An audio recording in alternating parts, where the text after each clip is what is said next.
Selamat pagi Sobat Bidar semuanya. Hari ini kembali lagi bersama aku, Feby Ayu, dalam acara Podcast Riset dan Inovasi. Tentunya dengan tema yang berbeda lagi hari ini, yaitu inovasi peringatan dini, kerusakan BBM solar pada proses distilasi. Wah, ngomongin BBM nih ya, yang lagi hangat pembicaraannya pada saat ini. Tapi kita bukan bahas soal itu dulu ya. Nah, kalau speakernya hari ini kita sudah datangkan, yaitu dari alumni Teknik Elektro Universitas Bina Dharma. Langsung saja kita undang, ada Kak Dedi Fajriansyah, ST. Halo Kak, selamat pagi. Selamat pagi.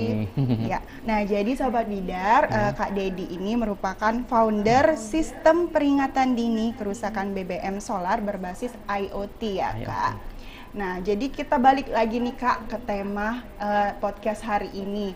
Nah, mengenai proses distilasi. Mungkin Sobat Bidar di rumah banyak yang belum tahu nih Kak, apa sih itu proses distilasi? Boleh dijelasin singkat dulu nggak sih Kak? Jadi proses distilasi itu merupakan proses pemisahan atau proses fraksinasi. Jadi kalau di minyak itu artinya kita pemisahan pengolahan minyak mentah, crude oil itu jadi produk-produk BBM berupa solar, kemudian premium dan juga gas itu berdasarkan titik didihnya. Oke. Iya. Nah, jadi Kak, kenapa untuk idenya sendiri nih, kenapa sih bisa diwujudkan? Kenapa mesti peringatan dini, inovasi peringatan dini pada BBM solar? Nah, ide awal pembuatan produk atau alat ini tuh gimana sih Kak munculnya gitu loh? Jadi untuk idenya sendiri kan, kalau ide itu bisa berasal dari Ya, macam-macam ya, dari mana saja dan kapan saja ya Kak? Dari teman, dari saudara, dari rekan kerja. Jadi kalau untuk ini kan awalnya kan memang untuk penelitian ya, penelitian. Jadi nyari idenya itu berasal dari sekitar yang ada di dekat saya. Kebetulan saya bekerja di pengolahan migas, jadi idenya apa yang masalah-masalah yang ada di situ, itu yang kita cari ide solusinya. Iya, oke.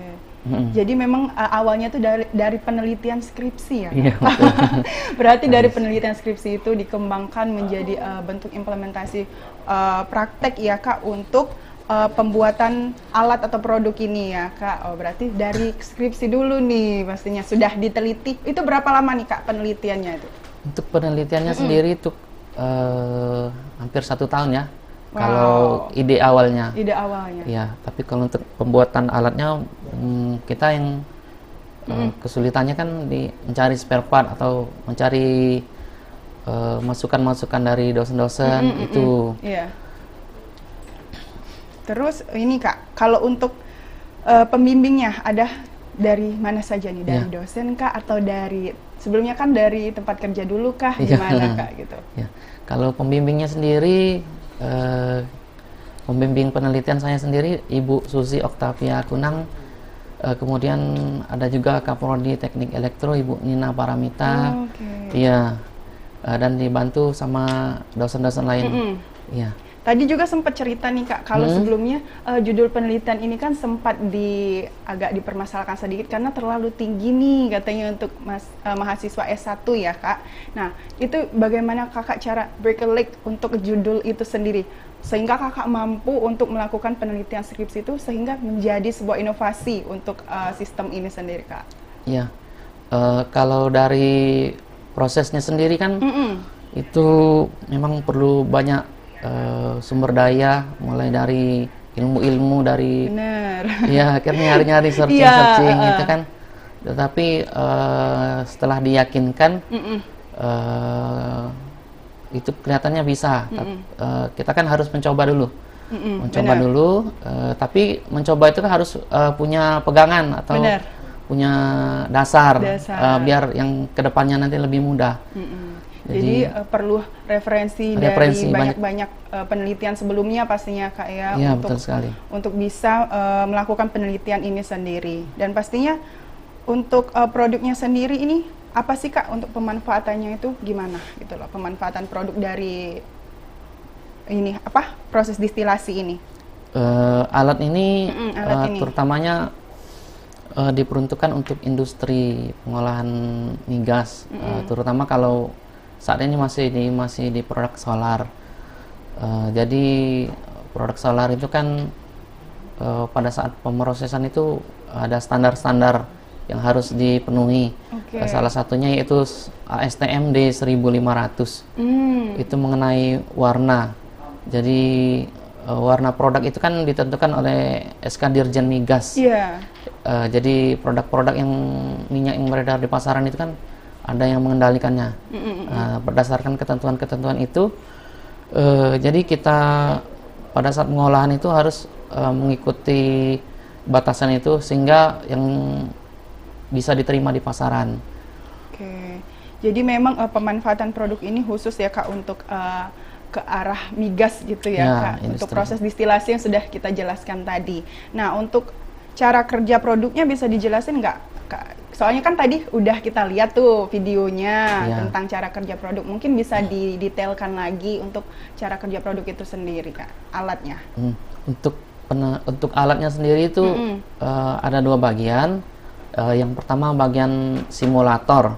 Simulator itu kan kita pakai untuk menggambarkan kondisi sebelumnya sesungguhnya, tapi dalam bentuk yang lebih sederhana. Jadi agar lebih mudah dipahami.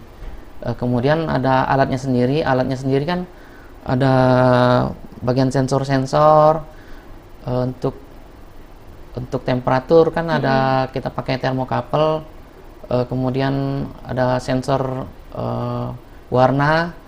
Untuk microcontrollernya sendiri kita sebagai pemroses utama, itu juga kita masukkan data-data berisi program, skrip-skrip program, dan juga batasan-batasan mengenai apa yang kita tentukan.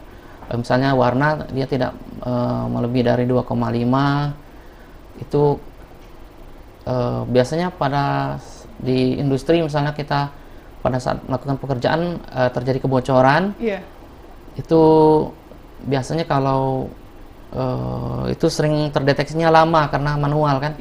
Tapi dengan sistem ini kan secara otomatis dia bekerja secara real time dia. Jadi langsung terdeteksi jika terjadi kebocoran. Jadi kalau dulu kerusakan itu lama terdeteksi, jadi kerugiannya banyak. Jadi kalau bisa 1 tangki itu bisa menjadi rusak. Tapi sekarang dengan alat ini real time, jadi sebelum ke tangki besar dia sudah terdeteksi. Oke, tadi kan kita ngomongin kalau di bagian-bagian alat itu ada banyak sekali ya Kak. Ada apa tadi Kak? Ada simulator. Iya, ada bagian simulatornya, sensornya, dan pasti banyak bagian-bagian yang perlu diperhatikan secara detail ya Kak. Apalagi kita untuk memprogram alat itu tadi nih Kak. Ada nggak sih kesulitannya untuk memprogram yang tadi supaya bisa sesuai dengan yang diinginkan gitu, prosesnya bisa bekerja? Jadi kesulitannya kan pertama kita untuk mendapatkan spare partnya. Spare partnya itu kan terkadang menunggunya lama, terkadang tidak cocok. Jadi sebelum kita melakukan pembelian itu pastinya referensinya kita baca, yang mana yang cocok, itu yang sesuai. Memang perlu waktu yang lama karena untuk mendapatkan hasil yang bagus itu kan terkadang tidak secara instan, perlu waktu gitu. Perlu bertahap ya Kak. Gagal dulu dan baru coba lagi. Sesuai arahan dari dosen-dosen. Jadi dari Ibu Nina sama Ibu apa tadi Pak? Ibu Kaprodinya Ibu Nina Paramita. Untuk pembimbingnya Ibu Susi Oktavia Kunang. Oke, jadi untuk prosesnya tadi berapa lama nih Kak untuk produknya tadi, pembuatannya tadi, dari proses membuat bagian-bagiannya hingga ke pemrogramannya tadi? Jadi dari persiapannya tadi hampir 1 tahun kali ya. 1 tahun untuk mulai produk dari hasil jadinya ini Kak? Ya, betul. Tapi memang untuk industri kita memang perlu penyesuaian. Ya, karena tidak semua industri kan sama. Oke, nah jadi kan untuk produk ini kan luar biasa sekali Kak ya, yang tadinya nggak terpikir nih mungkin kan bisa dibuat untuk menjadi sebuah inovasi. Untuk kemungkinan pemasaran produk atau alat ini jika dibuat massal itu ada nggak Kak kemungkinannya menurut Ya, Kakak? kemungkinan pasti, pasti karena ini kan sangat diperlukan terutama untuk industri migas ya. Ini kan lagi hangat-hangatnya. Jadi untuk menurunkan kerugian mereka selama proses yang tadinya misalnya rusaknya banyak, ini kan antisipasi. Jadi itu harusnya lebih dipahami dan agar menurunkan kerugian tadi. Ya, jadi potensi itu pasti ada ya untuk memasarkan produk tersebut ya. Betul sekali. Oke. Nah, kalau kira-kira tadi untuk perusahaan atau industri yang mungkin sudah tertarik gitu dengan produk ini sendiri, ada nggak Kak? Gitu. Kebetulan nih di tempat kerja saya itu saya pernah sedikit sharing session, ada sharing session di situ. Kelihatan yang tertarik. Jadi tinggal nanti memang perlu penyesuaian bertahap untuk bisa nantinya diaplikasikan. Iya. Jadi memang dari tempat perusahaan kerja Kakak sendiri sudah ada ketertarikan ya untuk produk ini. Berarti mungkin beberapa bulan, tahun lagi mungkin akan dipakai ya produk atau alat ini di industri-industri yang memang terkait dengan proses distilasi atau kerusakan-kerusakan pada BBM solar ataupun yang lainnya ya Kak. Dan tadi kita juga sempat cerita nih kalau nggak hanya pada kerusakan BBM solar aja ya Kak, inovasi ini akan diterapkan gitu. Kemungkinan yang lain ke mana aja nih Kak untuk inovasi ini bisa memberikan peringatan dini kemana aja gitu? Jadi ini kan hubungannya dengan standar kan, ASTM di 1500. Banyak industri migas dan juga industri petrokimia yang pakai standar itu. Misalnya untuk pelumas, industri pelumas, atau nantinya kalau penelitian lanjutan bisa ke industri minyak goreng mungkin. Jadi minyak kan tingkat kejernihan minyak goreng itu bisa kita monitor. Berarti di dunia perminyakan ya. Nah Kak, kan tadi alat ini itu berasal dari penelitian-penelitian sebelumnya. Nah, ada nggak sih alat serupa yang mirip sama alat yang Kakak buat ini? Kira-kira. Beberapa waktu yang lalu saya pernah lihat ada yang mirip tapi tidak mirip. Serupa tapi tak sama ya, betul sekali. Jadi ada kelebihannya, ada kekurangannya. Kalau melihat dari itu kan dari internet ya. Kalau melihat secara real belum ya. Berarti belum banyak alat yang serupa yang di pasaran yang kita lihat secara real gitu ya Kak? Iya, betul sekali. Berarti memang mungkin baru inovasi-inovasi saja yang menjadi referensi juga ya Kak untuk kita. Nah, untuk alat ini sendiri, kan tadi ada nih Kak, kata Kakak yang dari internet, mungkin untuk secara realnya belum ada. Nah, ada nggak sih yang membedakan alat yang Kakak buat dengan yang Kakak lihat di internet ataupun yang lainnya gitu, yang menjadi ciri khas dan keunggulan dari produk atau alat ini? Kalau keunggulan lumayan banyak sih kalau kita lumayan banyak, nggak apa-apa Kak, dijelasin aja. Jadi yang pertamanya murah. Jadi kita buat pembuatannya murah, tapi untuk penelitian itu memang perlu biaya kan? Benar. Tapi mungkin kemudian untuk dari segi perawatan, jadi dari segi maintenance-nya itu lebih sederhana kelihatannya dari yang beredar di pasaran itu lebih sederhana dan yang pastinya portable, jadi bisa dipasang, mudah diaplikasikan, jadi bisa dibawa juga Kak di mana-mana. Iya, bisa. Portable berarti bisa digenggam dong. Nah berarti jadi keunggulannya tadi ada 3 ya, murah, terus portable, dan untuk perawatannya lebih sederhana. Jadi memang itu yang menjadi keunggulan dari inovasi peringatan dini kerusakan BBM solar pada proses distilasi. Nah jadi untuk rencana kedepannya nih Kak, ada nggak sih mau dibuat sebagai hak kekayaan intelektual? Karena kan yang kayak gini kan menjadi inovasi hak milik gitu Kak. Nanti takutnya kedepannya ada yang meniru, bentuknya sama persis, padahal itu ide dan inovasinya dari Kakak gitu loh. Ya, jadi untuk tahap awal ini kita dalam proses pengajuan untuk dijadikan hak cipta dulu. Jadi kan hak cipta itu lebih cepat dibanding kalau kita paten. Kalau hak paten itu kan memang perlu biaya lebih banyak, kemudian waktunya juga tidak sebentar, lebih lama, bisa 6 bulan, bisa 1 tahun. Itu kan karena kan pencarian dari penelitian yang lain itu kan mungkin ada yang sama, ya, atau ada yang mirip-mirip. Jadi kalau untuk paten mungkin perlu waktu lama. Jadi tahap awal ini kita ajukan di hak cipta, dan itu dibantu dari Universitas Bina Dharma. Oke, pastinya ya. Iya. Nah, untuk produk ini sendiri kan tadi kita udah cerita tentang proses pembuatannya, terus kemungkinan pemasaran produknya. Nah, produk ini udah diimplementasikan belum Kak? Udah pernah dipakai atau gimana Kak? Pernah nggak? Jadi kan ini kan produk baru ya. Iya. Produk baru, jadi belum banyak masih dalam mungkin tahap pengenalan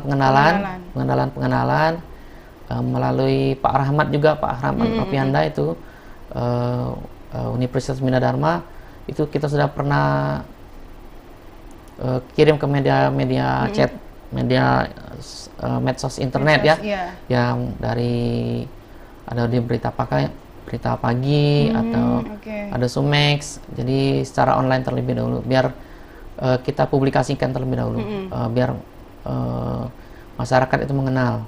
Oke, berarti bentuk publikasi dan demo penggunaan alat ini itu masih secara online ya Kak? Iya, betul. Jadi kalau untuk alatnya sendiri, kalau kita langsung pakai kan itu kan untuk industri. Jadi kalau minyak itu terhisap ke manusia itu bisa tidak enak kan. Jadi khususnya industri gitu. Oke. Jadi mungkin adakah beberapa waktu lagi akan digunakan untuk kegiatan-kegiatan industri pastinya ya Kak? Ya, semoganya ke depannya. Semoga ke depannya. Dan pastinya perlu proses perbaikan terus-menerus ya Kak, supaya produk atau alat ini menjadi lebih sempurna lagi dan tidak merugikan juga ya Kak. Nah, Sobat Bidar, tadi kita udah dengar banyak penjelasan tentang proses distilasi ya Kak untuk peringatan dini pada kerusakan BBM maupun solar. Dari awal pembuatan produknya sampai demo dari penggunaan produk atau alatnya ini sendiri. Selama itu nih Kak, dari beberapa tahun penelitian ya, selanjutnya sudah jadilah produk ini, kemudian suka dukanya Kak, apa yang dirasain gitu dari pembuatan alat ini? Kalau suka dukanya mungkin berimbang ya. Berimbang, oke. Ya, kalau dukanya sama ya, balance ya. Ya, kalau dukanya pastinya penelitiannya perlu banyak referensi. Ya pasti itu ya. Referensi, kemudian mencari peralatannya itu kan terkadang nggak gampang ya.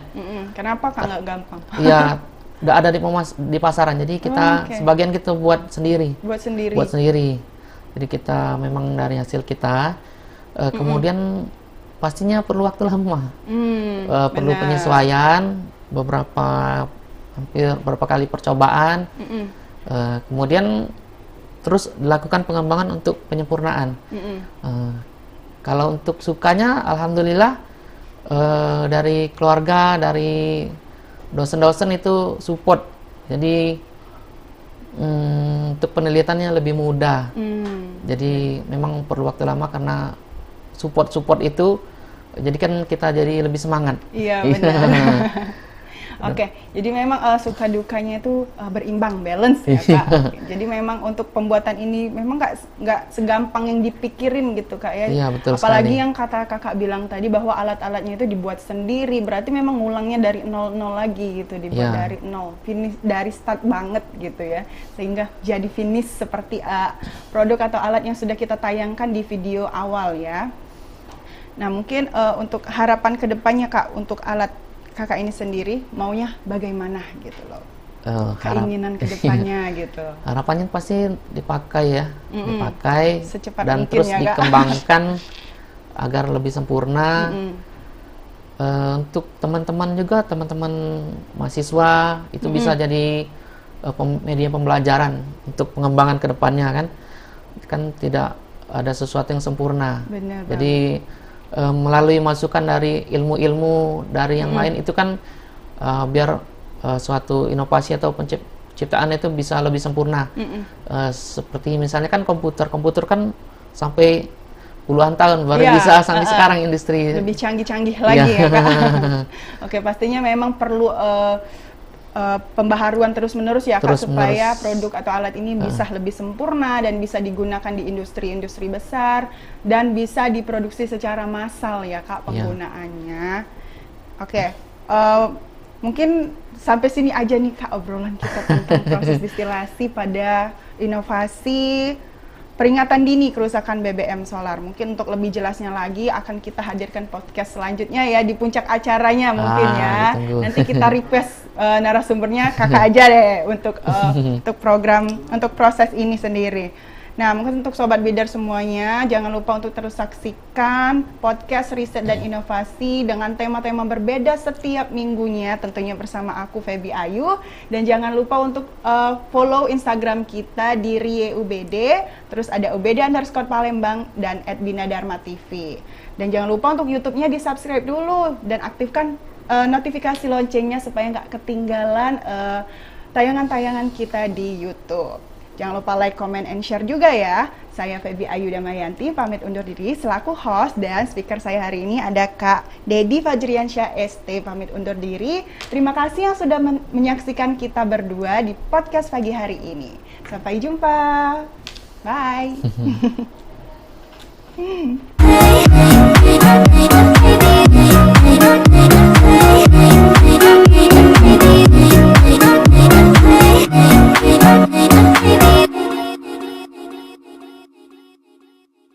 Thank you.